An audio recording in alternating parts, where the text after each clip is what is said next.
Welcome to Copecetic. I got things all set up here for a cool video. I figured I was actually doing some troubleshooting and sound prep for the day because my pops is coming over and we're gonna jam. So I gotta make sure that the equipment's hot, even though it's all digital anyways. And I had a cool idea for this video, so I'll get right into it. The map of the fretboard.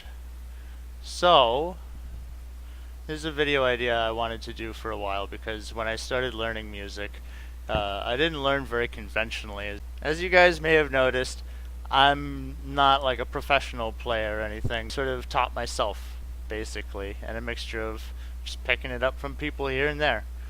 But one thing that was very important for me right off the bat is understanding the layout of the fretboard. The guitar itself, just where to go. And much like a map of the world, we have, there's north, south, latitude, longitude, up, down, left, right on a map. Similarly, we have directions on how to move and where to move to in music. There's like a theoretical up and down in sound. Even though the sound is always spread out. Anyways, that's physics. We won't get into that. So, we have, first of all, the first direction. So we have up and down on our frets.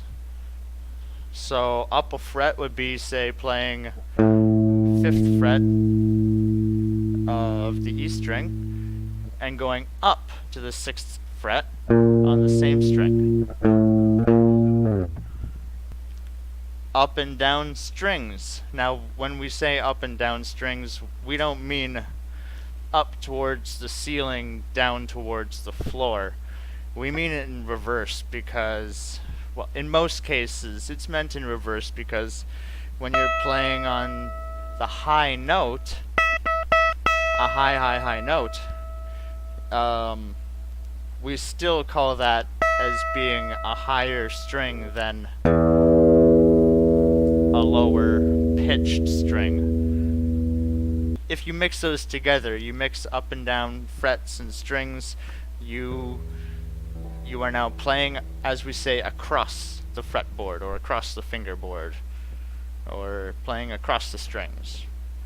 So there's that sort of mentality of like there's a diagonalness that you can apply to the strings. So, long ago, some student of music was probably asking a teacher, teacher, Mozart, Beethoven, whatever the teacher's name was. It was a lot longer ago, but than those guys. So, it was probably Aristotle, no doubt. I think it was Aristotle. Anyways, so probably Aristotle was asked, okay, so you've been teaching me this song, and the notes go Larry's note, and then his cousin David's note, and then that note you played last Thursday, and everyone went, wow. I know how to play it now. But, gosh, Aristotle, can you come up with a new way of naming these notes? Because, I've already forgotten the names that I gave them. So he said, alright, I'm going to teach you something, and the way it's going to make sense is because I said so, damn it. So, we're going to name this note A, because I said so, damn it. The next one, 2 frets up, is going to be called B, because I said so, damn it. And that's basically how the first standardization of note names came around. Because truly, the notes have no intrinsic value that make them D, or A, or F sharp.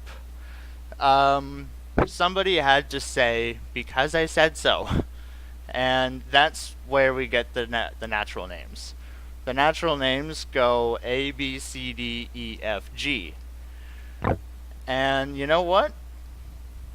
That's a lot easier than trying to remember 12 different names for 12 different pitches, because there is. So we can start on the E string. We'll go from lowest to highest. In our open position, we have E, F on the first fret. 2 frets up, third fret is G. 5th fret is A on our E string. And that matches the next string up. Now that we have a way of naming notes and a way of tuning other strings, we can say, there's our B, there's our C, there's a D on the 3rd string up, and then we get back to an E, and we say, that's enough. We don't need to remember any more notes. We can go back to F, 2 frets up on the 3rd fret. And then our G on the 5th fret of the D string. And then we have, that's the same note there. So we have our A, 2 frets up on the G. 2 frets up again is B.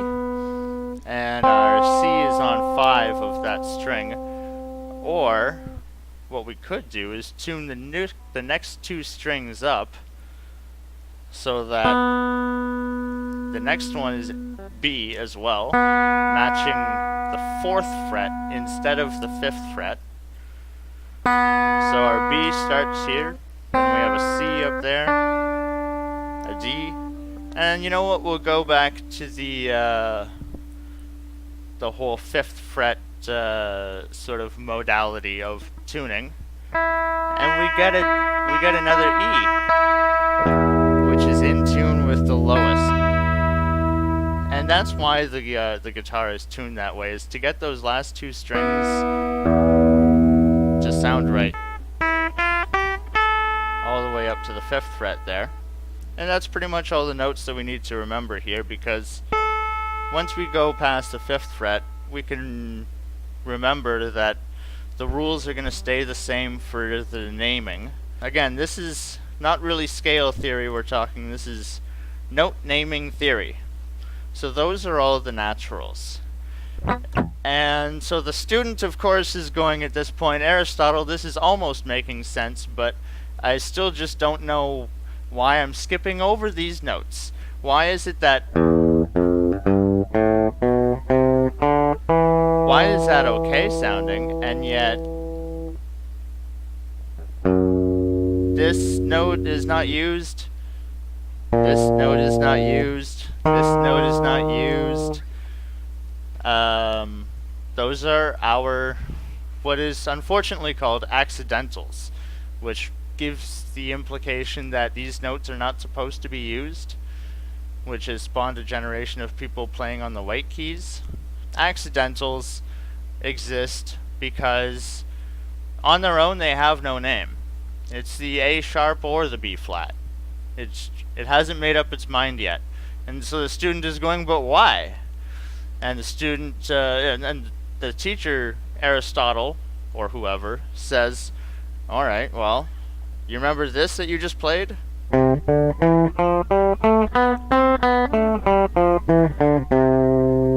Nice happy C major scale? Well, play it 1 fret up. Play the whole thing 1 fret up. And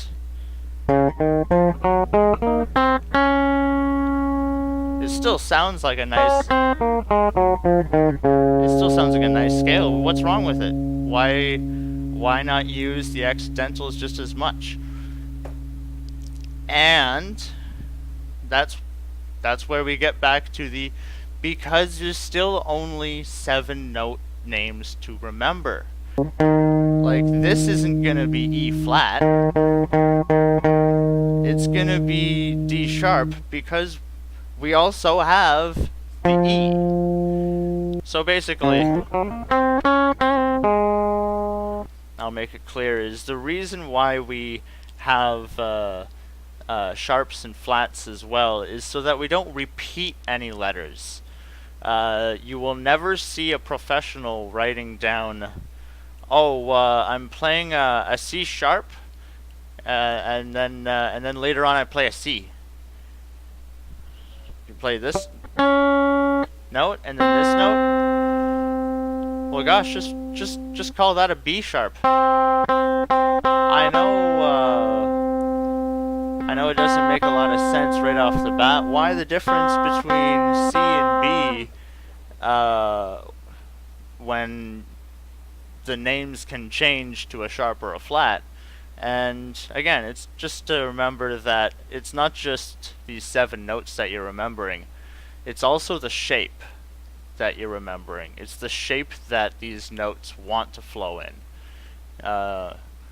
They have different modes and scales and ways of moving through the soundscape, but the easiest way to split it up is in terms of major and minor. Major and minor is just that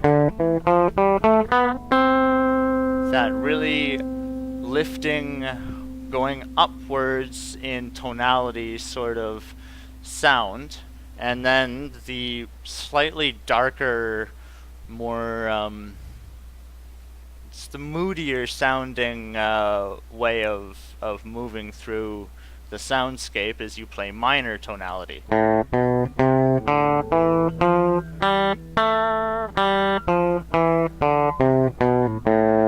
You hear that sort of scale used so much in those classic wintry, depressing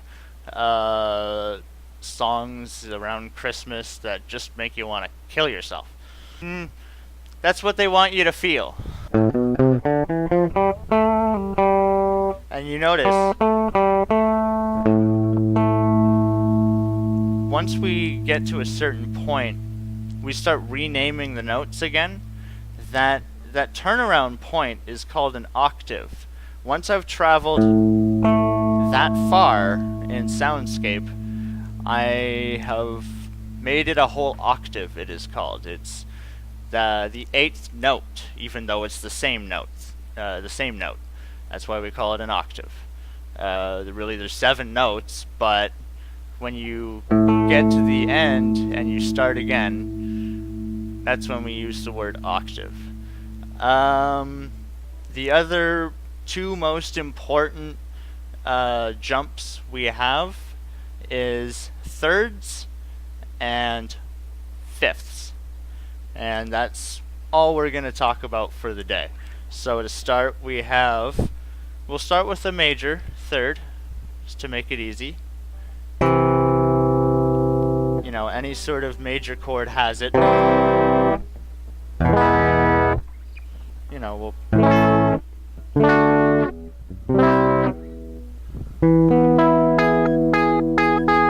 that's the third. It always makes the note. It makes that bass note always sound more uplifting. The other important thing to remember is our fifths. They're going to be placed in a few places relative to our root. So we can have a typical power chord like that. We can also have a typical power chord. Yeah, we can play it like this. When we're playing it like this, we say that the 5th is underneath the root, tonally. Visually, of course, it's above it. So that's where you find them typically. Always.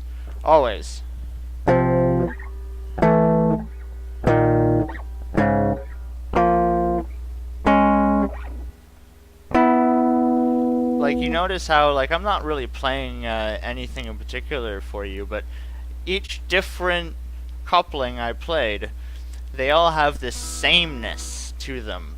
They all just sound like they're just embodying that root note, that dong sort of sound. They're just beefing it up a little bit. That's what fifths do. They're not really they don't really have, they could be major, they could be minor.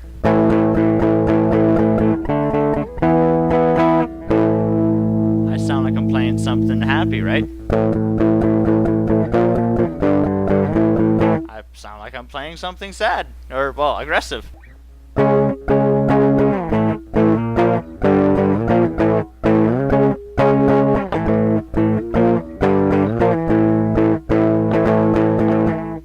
So the power chord is really great for if you don't know what you're really playing yet and you just want to just chug along to a particular note, bass note of some kind.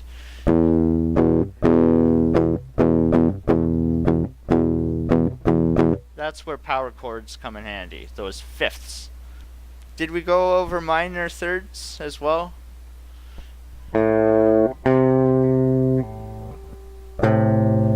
Yeah, I don't think I quite explained fully. Minor thirds are basically, they're a semitone lower in pitch from a major third. So that's the kind of tonality they have. Dark and brooding, right?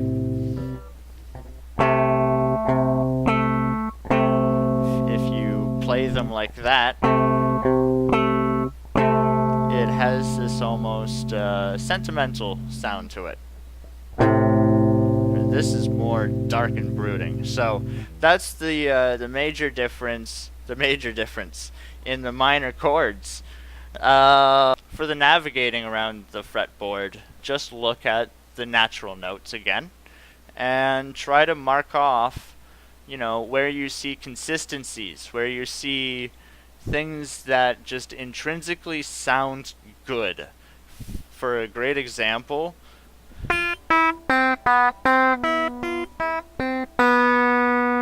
that whole semitone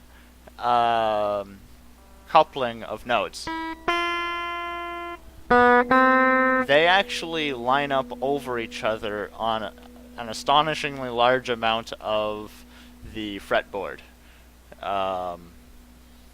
So, I mean, that's one way to keep an eye out for scales. If you start seeing this, you kind of know what sort of a shape the rest of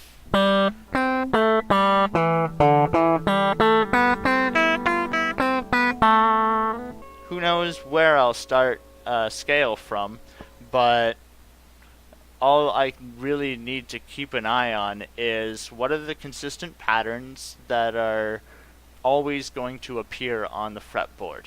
You know, whether you like it or not, those patterns will appear, and you'll notice them at some point, and it's not like this strange coincidence, oh hey, it's like I've played this before.